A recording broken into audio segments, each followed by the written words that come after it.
नमस्कार, दिन भर की बड़ी खबरों में आपका स्वागत है। मैं हूं प्रिया और आइए नजर डालते हैं अब तक की कुछ मुख्य खबरों पर। शंभू बॉर्डर पर जवान और किसान एक बार फिर आमने सामने दिखे हैं। पुलिस की ओर से दिल्ली कूच कर रहे किसानों पर आंसू गैस के गोले और पानी की बौछार करी गई है तो आक्रोशित किसानों ने पथराव किया। पुलिस की ओर से 15 लोग जख्मी हुए तो 12 से अधिक किसान भी घायल होकर अस्पताल पहुंच गए हैं। घायलों में अम्बाला डीएसपी आदर्शदीप भी शामिल हैं।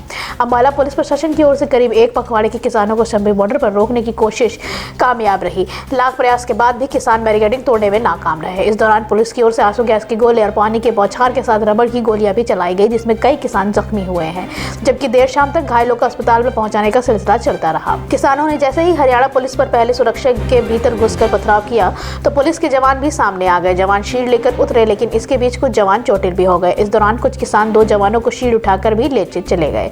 आंदोलनकारियों की उग्र होती भीड़ को हटाने के लिए पुलिस ने ड्रोन से भी आंसू गैस के गोले छोड़े। देखते ही देखते हुए ड्रोन के पंजाब की सीमा में घुस गए और पंजाब पुलिस चौकी की कुछ ही दूर जाकर भीड़ को खदेड़ना शुरू कर दिया। यह मामला पंजाब के आला अधिकारियों तक पहुंचना तो हरियाणा पुलिस से बातचीत कर उसे रोक लगाई गई। उसके बाद ड्रोन से निर्धारित समय सीमा तक ही आंसू गैस के गोले दागे गए। जैसे जैसे शाम हुई तो पंजाब की सीमा के 1 किलोमीटर तक हाईवे पर लाइट ही नहीं जली। इतना ही नहीं, नेट भी बंद रहा, जबकि फोन कनेक्शन भी धीमे रहे। ऐसे में किसानों ने अपने ट्रैक्टर की लाइटों से काम चलाया। हालांकि अंधेरे छाने के बावजूद भी देर रात तक आंसू गैस के गोले दागे गए थे। अगली खबर, प्रधानमंत्री नरेंद्र मोदी 2 दिवसीय दौरे पर संयुक्त अरब अमीरात की यात्रा पर गए हुए हैं। आज वे अबू धाबी के पहले हिंदू मंदिर का उद्घाटन भी करेंगे। उनकी यात्रा को लेकर विदेश सचिव विनय मोहन क्वात्रा ने बताया कि पीएम मंगलवार की दोपहर अबू धाबी पहुंच चुके हैं।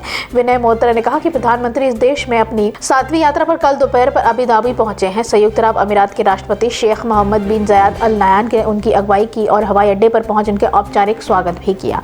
इसके बाद नेताओं के विस्तृत मंत्रिमंडल स्तर 1-to-1 वार्ता की, जिसमें भारत और यूएई के कुछ द्विपक्षीय जुड़ाव के साथ साथ क्षेत्रीय और वैश्विक स्तर पर महत्वपूर्ण विकास के सभी पहलुओं को कवर किया गया है। विदेश सचिव ने आगे बताया कि इस दौरान जीवन कार्ड का उपयोग करने के लिए लेन देन का भी पीएम मोदी ने देखा है। प्रधानमंत्री ने घरेलू जीवन कार्ड से शुरू करने को लेकर राष्ट्रपति को बधाई दी। बता दें, ये कार्ड भारत और यूएई के बीच वित्तीय क्षेत्र सहयोग में एक महत्वपूर्ण कदम है। साथ ही 10 AMU समझौते पर हस्ताक्षर भी किया गया है। अगली खबर, प्रधानमंत्री नरेंद्र मोदी ने वर्ष 2019 के पुलवामा में केंद्रीय रिजर्व पुलिस बल के काफिले पर आतंकवादी हमले में शहीद हुए जवानों को बुधवार को श्रद्धांजलि दी और कहा कि उनका बलिदान देश को हमेशा याद रहेगा। मोदी ने अपने एक्सपर्ट पोस्ट में कहा कि पुलवामा में शहीद हुए बहादुर जवानों को मैं श्रद्धांजलि अर्पित करता हूं। देश के लिए उनकी सेवा और बलिदान को हमेशा याद रखा जाएगा। दक्षिण कश्मीर के पुलवामा में पाकिस्तान द्वारा प्रायोजित आतंकवादी हमले में सीआरपीएफ के 40 जवान शहीद हो गए थे। एक आत्मघाती हमलावर ने विस्फोटक से लदे एक वाहन से सीआरपीएफ की बस को टक्कर मार दी थी, जिसके बाद हुए विस्फोटक में बल के 40 जवान शहीद हो गए थे। ये बस जम्मू से श्रीनगर के काफिले का हिस्सा थी। इसके जवाब में भारतीय सेना ने 26 फरवरी को 2019 में पाकिस्तान के बालाकोट में आतंकी शिविर को निशाना बताते हुए एक हवाई हमला किया था। 14 फरवरी की सुबह जम्मू से 78 बसों के सीआरपीएफ का काफिला श्रीनगर के लिए रवाना हुआ था। इस काफिले में 2500 से ज्यादा जवान शामिल थे। आतंकियों के पास सेना के इस काफिले की पुख्ता जानकारी थी। महीनों से पहले ही साजिश शुरू हो गई थी और जब 3 बजे काफिला पुलवामा से गुजरा तो आतंकी आदिल अहमद डार काफिले में कार लेकर घुस गया। इस कार में 100 किलो से ज्यादा विस्फोटक था।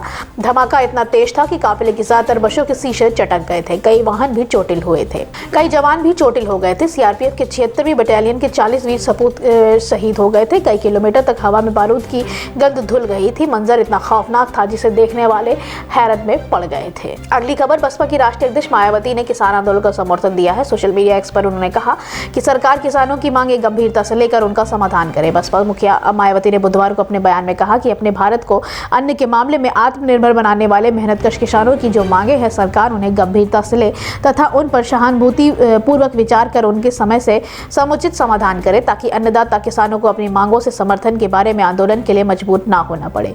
उन्होंने कहा कि इस संबंध में दिल्ली चलो के वर्तमान अभियान के तहत आंदोलित किसानों पर सख्ती करने की बजाय केंद्र सरकार उनसे सही वार्ता कर उनके आंदोलन को समाप्त करने का प्रयास करे तो बेहतर होगा। इनका शोषण करना भी ठीक नहीं है। गौरतलब है कि कई किसान संघों ने फसलों के लिए न्यूनतम समर्थन मूल्य की MSP की गारंटी देने वाले कानूनों की मांग को लेकर 13 फरवरी को विरोध प्रदर्शन का आह्वान किया था।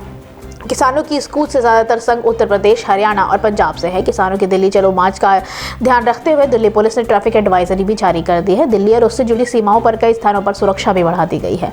कानून और व्यवस्था की स्थिति बनाए रखने के लिए सुनिश्चित करने के लिए पुलिस टीमों और दंगा नियंत्रण वाहनों के साथ रैपिड एक्शन फोर्स के जवान भी सिंधु सीमा पर तैनात किए गए हैं। अगली खबर, लोकसभा चुनाव से पहले समाजवादी पार्टी और अखिलेश यादव की मुश्किलें कम होने का नाम नहीं ले रही हैं। एक और जहां मंगलवार को स्वामी प्रसाद मौर्य ने महासचिव पद से इस्तीफा दे दिया, तो अब वहीं पल्लवी पटेल ने अपना दल कमेरावादी और सपा के साथ गठबंधन पर बड़ा दावा किया है। राज्यसभा चुनाव के लिए सपा के प्रत्याशियों से नाराज पल्लवी ने कहा है कि ये जया बच्चन और आलोक रंजन के पीजीए नहीं है। उन्होंने कहा कि आप दलित, मुसलमान और पिछड़ों को वोट लेते हैं तो ईमानदारी से प्रतिनिधित्व दीजिए, जमीनी तौर पर पीजीए को दिखाना होगा। सपा विधायक ने कहा कि चाहे कांग्रेस हो या सपा या बसपा, इन्हें पीजीए की बात करनी चाहिए। सपा के साथ अलायंस पर उन्होंने कहा कि गठबंधन का फैसला मेरी मां करेगी, हमारी लड़ाई मुद्दों की है। अगली खबर, राजस्थान के पूर्व मुख्यमंत्री अशोक गहलोत के करीबी बजरी और होटल करीबी मेघराज सिंह के ठिकानों पर ईडी ने छापेमारी की है। सिंह ने जयपुर, उदयपुर समेत कई शहरों के स्थित ठिकानों पर कार्रवाई की है। कार्रवाई में विभाग की जयपुर और दिल्ली की टीमें शामिल हैं। 2020 में जब गहलोत सरकार के सियासी संकट मंडराया था, तब इसी करोबी के होटल में विधायकों की बंदेबाड़ी हुई थी। जैसलमेर के इस कारोबारी का सूर्यगढ़ फोर्ट में होटल में विधायक ठहरे थे, जिस पर खूब हल्ला मचा था। कहा जा रहा है कि मेघराज सिंह बजरी खनन घोटाले को लेकर ईडी के रडार पर थे और मुमकिन है कि उसी सिलसिले में ईडी आज मेघराज के ठिकानों पर दबिश दे रही है। इसी साल की शुरुआत में ईडी ने अशोक गहलोत के बेटे वैभव गहलोत से संबंधी कई जगहों पर भी तलाशी की थी। आखिरी खबर, केंद्रीय मंत्री और भाजपा के फायर ब्रांड नेता गिरिराज सिंह ने कांग्रेस पर निशाना साधा है। उन्होंने कहा है कि मल्लिकार्जुन खड़गे राहुल गांधी को लॉन्च कर रहे हैं, लेकिन वे लॉन्च नहीं हो पा रहे हैं, इसलिए खड़गे गहरी निराशा में है। मल्लिकार्जुन खड़गे ने कहा कि नरेंद्र मोदी देश के वैसे प्रधानमंत्री हैं जिनको जनता ने 2014 में चुना है। उनकी लोकप्रियता से इस कारण से वे जनहित में काम करते हैं। उन्होंने कांग्रेस पर सवाल खड़े हुए कहा कि कांग्रेस ने शौचालय क्यों नहीं बनवाया, कांग्रेस ने पानी, सिलेंडर और मकान क्यों नहीं दिए। खड़गे ने कहा कि गिरिराज सिंह ने आगे कहा कि मल्लिकार्जुन खड़गे निराशा में है, राहुल गांधी को लॉन्च कर रहे हैं लेकिन वो लॉन्च नहीं हो पा रहा है, लॉन्चिंग पैड पर ही खड़े हैं। इसके साथ ही कांग्रेस संसदीय दल की अध्यक्ष सोनिया गांधी को राज्यसभा चुनाव के लिए अपना नामांकन दाखिल करने पर केंद्रीय मंत्री गिरिराज सिंह ने कहा कि कांग्रेस की सबसे बड़ी नेता सोनिया गांधी हैं। अब कांग्रेस थकी है या सोनिया गांधी थकी हैं, ये तो जनता निर्णय करेगी। थक तो जरूर गई हैं। हमारी शुभकामनाएं है कि वे राज्यसभा में आए। आज के लिए बस इतना ही। बाकी खबरें जानने के लिए देखते रहिए द पब्लिक इंडिया। धन्यवाद।